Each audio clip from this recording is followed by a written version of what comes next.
Hey everyone, welcome to Sam's Sports Corner, episode 64. I know it's been a long time since we had a conversation, so I'm excited to get right into it. We got a lot to talk about. We're going to start with the fact that since college football is over, we have room for more sports in our life. So that means that basketball season and hockey season have officially begun. We're at a good spot. Both the Blackhawks and the Bulls are damn near the bottom of their divisions. The Blackhawks last in their division, about 18 points out of first place. That's going to be real good to try and make up. And then the Bulls are near the bottom of their division, 20 games back. So we're in a good spot in basketball and hockey as far as Chicago fans go. We'll see what happens. The Blackhawks have a chance. They're about 4 games out of a playoff spot, and the teams in front of us are trash. And the team is playing really well. I mean, the Predators are in first place, and they had to take us in overtime to beat us last night. So I really actually am looking forward to seeing how the rest of the season goes for the Blackhawks under Colton. Next thing we're going to hit on is the National Championship football game, where Alabama got absolutely shellacked by Clemson. And I don't think it's because Clemson players are that much better than Alabama players. Did they play better? Yes. The Clemson offensive and defensive line won straight up. They dominated Alabama. However, I think most of the problem in that game was the play calling by Nick Saban. Nick Saban did not get out coached by anybody but himself. He completely took his team away from what makes his team great.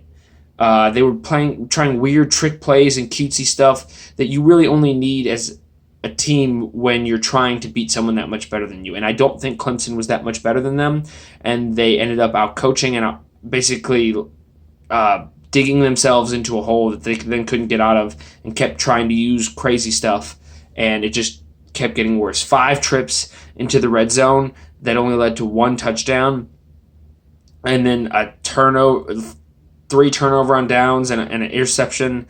It was really bad. I would like to focus on one play and one play only. That was the fake the fake field goal on like the 15-yard line. 6 yards. It was 4th and 6. And Nick Saban, who has the Heisman runner-up quarterback, probably the best stable of running backs in the entirety of college football, and he runs a fake kick where his kicker was the lead blocker for the punter to try and get 6 yards. 6 yards by a punter. It was actually ridiculous.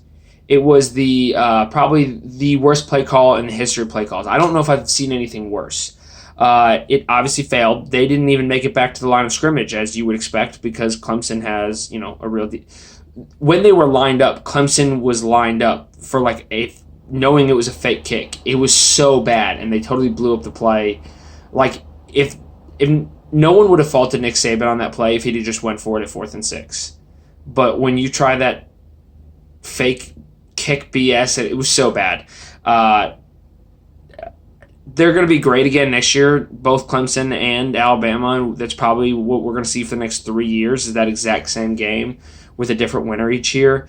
So strap in, because nothing's going to change. Those are the 2 best teams in the country, and that's the way it's going to stay for a very long time.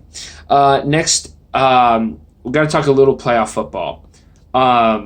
If the Saints can get around the Eagles this weekend, they're going to the Super Bowl. It's that simple. Let me tell you the reasons why I think there's some kind of voodoo magic going on, and why the Saints probably are going to win it all. When the last time the Saints won the Super Bowl, they went 13-3 with 3 losses, right, to the Jags, the Buccaneers, and the Cowboys. This year, Saints, 3 losses. Jags, Buccaneers, Cowboys. First seed. And that was in 2009, and they won the Super Bowl. And it's too close. It's too eerie for me.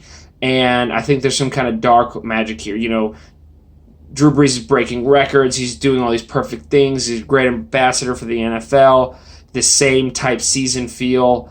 I don't see it going any other way than Drew Brees winning a Super Bowl, especially because this week Sean Payton wheeled in $225,000 of cash And on top of it was a Lombardi trophy. That $225,000 is what every Saints player will make as a bonus if they win the Super Bowl. Lombardi trophy sitting on top. And he looked at his team and said, if you want this, win 3 more fucking games, and walks out. Obviously, the team goes nuts and are ready to run through a brick wall. So they're going to probably win the Super Bowl. That's a lock. If I had to put money on any team right now, it would definitely be the Saints. Last thing I want to talk about was the horrific way in which the Bears lost their playoff game to the Eagles this past Sunday. My take is going to shock you on this one. Cody Parkey is a fucking bum. He's been a bum all year. His leg is trash, and I hate his stupid face. However, it is not all his fault.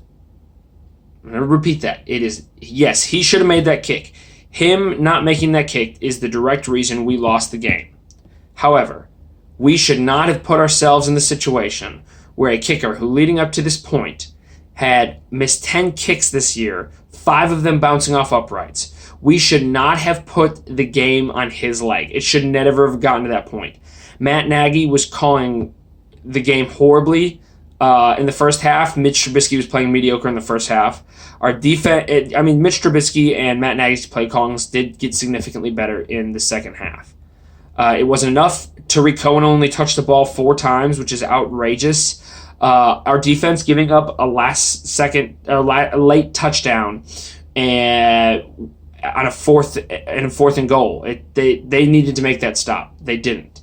And so it all came down to Cody Parkey's bum-ass fucking leg. And we all knew it was coming. We all knew that the only reason we were going to lose in the playoffs was of Cody Parkey. And it happened. He got double doinked. Off the upright, off the crossbar, and out. I thought it went in for a second, and I was when I saw it land back on the field, I was absolutely devastated. Cody Parkey has no business being on the fucking Bears ever again. He needs to be cut. We need to buy him out. I will personally send the Bears a paycheck of mine if they cut Cody Parkey. If that's what it takes that we all send them, I guarantee the entire city of Chicago would donate a paycheck to the Bears to get rid of him. However, he doesn't deserve death threats.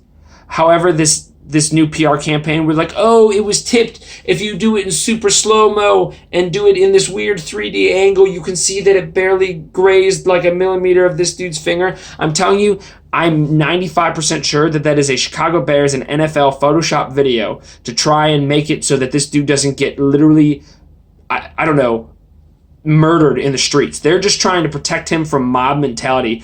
And now everyone's like, oh, he's such an inspiration, and he's going on talk shows and all this nonsense. No. Fuck you, Cody Parkey. You're still a bum. You still have a trash leg, and I don't want you on the Bears. However, the loss was not completely your fault. All these things leading up to you missing that kick could have saved us from the game being on you and your weak trout-like shoulders. However, they were not, and you ended up losing us the game. So Cody Parkey can take a lap right on out of the city, and we can take Robbie Gould, who's now a free agent. I would love to see him back. Probably the most consistent kicker in the history of the league. Why would we want him? Okay, I hope you guys enjoyed this week, and I can't wait to see you next week.